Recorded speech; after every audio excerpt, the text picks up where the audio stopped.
Okay, so now we're going to talk about something that every woman wants to know all about, and men ask me about all the time, and that is your G-spot. So if you come to one of my parties, one of the things that you're going to go home with that night is a card.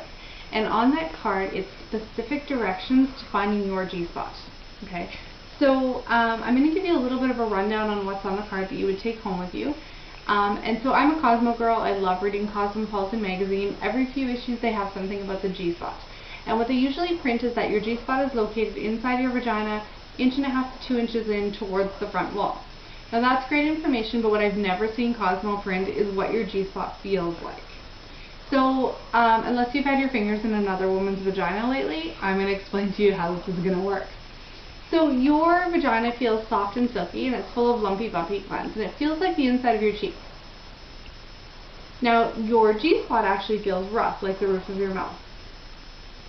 So it's made of erectile tissue. It's anywhere from a dime to a quarter in size. So the more aroused you are, the larger it's going to be. So what you're going to do is you're going to take your fingers and you're going to insert your fingers into your vagina and curl them around the pubic bone towards the front wall of the vagina. It's going to be like you're trying to find your belly button from the inside. So once you find that rough patch of tissue, you want to put a lot of pressure on it. We all know that our clitoris wants movement and vibration for stimulation, but your G-spot just wants a lot of pressure, okay? So you want to make like a come hither motion or a straight up and down push on the G-spot, whatever feels really great to you. So I want to say two more things about the G-spot.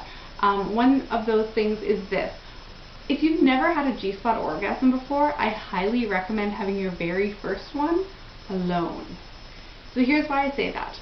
It's a very small percentage of women, about 12% of women will actually have G-spot ejaculation. So you hear guys talking about blowing their load, right? Not mature guys, but some guys do. So a man's load or ejaculation is anywhere from a teaspoon to 2 tablespoons of fluid. That's it. A woman that can have a G-spot ejaculation can actually ejaculate anywhere from a cup to a full liter of fluid. That's a load.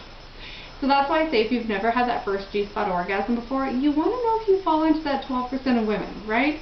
You don't want to wait until you're all up on top of him and all of a sudden, sploosh, right? So have that first G-spot orgasm by yourself so you know if you're going to be one of those ladies who ejaculates. Reason number 2 why I say have that first G-spot orgasm by yourself is because you want to know what it feels like. The beginning of a G-spot orgasm actually feels like you're going to urinate. Now you will not urinate. It's not physically possible to urinate while you're aroused like that. So you want to know, but you want to know what that feeling is. I hear women say all the time, we were in the middle of having sex and I felt like I was going to pee, so I changed positions and it went away. When you move, you actually wreck it because that was the beginning of a G-spot orgasm. So that's why I say have that first initial G-spot orgasm by yourself, because you want to know if you're going to ejaculate and you want to know what it feels like. Then when you feel comfortable, you can get into that position, have his penis put pressure on your G-spot, and you can have a fabulous G-spot orgasm. Bear down and push, and that's where a great G-spot orgasm comes in. When you're looking for a really great G-spot toy, you want to find something that is nice and hard. You don't want anything that's willy-nilly, flippy-floppy. That's not going to do it for you. You want something that is nice and hard. So make sure you check out some of our nice hard G-spot toys.